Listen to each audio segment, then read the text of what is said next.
পরিবেশ খুবই ভালো এবং আমার কাছে একদম স্টার্টিং থেকে শুরু করে পুরোপুরি এখনো ঢুকতে পারিনি, বাট যতটুকু এসছে আমার কাছে মনে হয় যে খুবই সুষ্ঠু এবং সুন্দরভাবে নির্বাচন হচ্ছে।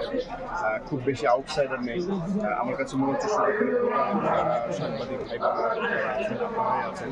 সো এটার কারণেই হয়তো খুবই অল্প মনে হচ্ছে, বাট জিনিসটা হচ্ছে যে ভোটারদের সংখ্যা আছে এবং ভোটারদের সংখ্যাই আছে। সো এটা সুষ্ঠুভাবে হচ্ছে, আইন শৃঙ্খলা সহযোগিতায় খুব সুন্দর।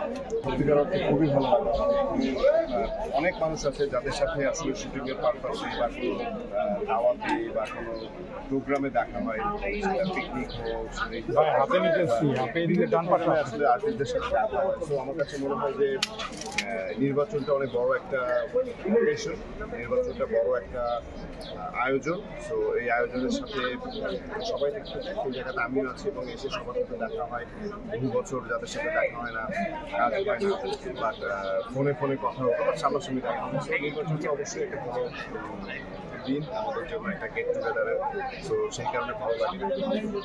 কত বলেছে পার্থক্য, যেটা হচ্ছে যে প্রথম পার্থক্য যেটা হচ্ছে বর্তমানে আমি ছিলাম, এবার আমি নেই, এটা হচ্ছে প্রথম পার্থক্য। তার চেয়ে বড় পার্থক্য হচ্ছে যে এখানে প্যানেল দুটো আলাদা, এবং প্যানেল দুটো আলাদা হলো পার্থক্য একটাই, সেটা হচ্ছে যে সবই আমাদের মানুষ এবং আমরাই ভোট দিয়ে এবং আমরাই হারবো এবং আমরাই জয়লাভ করবো।